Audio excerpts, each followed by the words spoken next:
A grantor wants to see a financial report. So grantor, nonprofit, wants to see a financial report just for one of our locations. How do we run that? So I'm going to give you the answer for different accounting systems. So first of all, the key word here, in case you haven't heard this before, is dimensions. I know, like accounting for the sixth dimension. So the dimension is, in practical terms, it's a field, it's a data entry field. And then you can run a report using this field. You can think of it like a tag. And there are some accounting systems, including those used in the nonprofit sphere, that have multiple dimensions. So you can have, in other words, like a tag. You can have a tag for your statement of functional expenses, which I always recommend. So you have a tag and that has the members of admin, fundraising, and support. But although I always recommend that, that leaves you with no tag left over for location, unless you have a system like Intact or Xero, because they have, they can accommodate multi-dimensional reporting. I know, listen to this jargon flowing forth. Multi-dimensional reporting. In other words, your normal accounting system with a couple of extra tags that you can use, so then you can run a report just for that tag.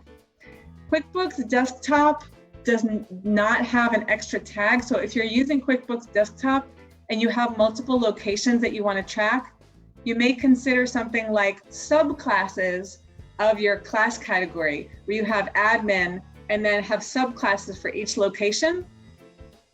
That would probably be the most straightforward way to handle that. So essentially what you need to do in order to quickly and efficiently produce a report based on location is make sure that all of your bookkeeping transactions contain a location tag. QuickBooks Online has a field that's actually called location. You don't necessarily, like, not something that a lot of people use or talk about, but it's there, and it's it really turns QuickBooks Online into a multi-dimensional reporting tool. And as much as I rail against QuickBooks Online, this is something that actually has in its favor.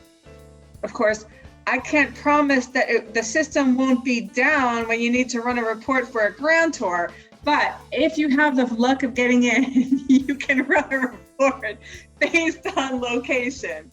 Oh, Vanessa, thanks for the compliment. Am I gonna get some angry faces from Elisa for that QBO comment?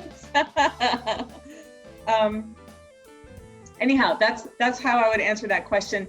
And then when it's time to run your profit and loss for a location, seriously, it's like click, click, click. You get a profit and loss, and depending on what system you're in, it's like filtered for a location or just targeted for that location.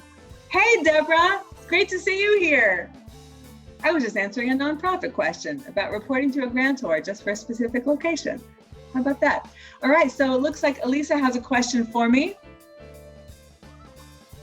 Oh, before that, what a juicy tidbit. Elisa, location is the only dimension that will separate assets and liabilities.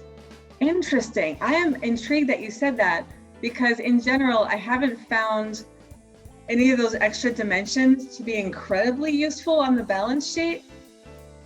And that's because, in part, I didn't know that location is the only dimension that will separate assets and liabilities. Kaboom! That's cool. So if you ever need to do some extra detailed like tag reporting, wow, you can use the location field. How about that? Thank you. Great tidbit. Wow, I didn't know that was going to happen today. Boom.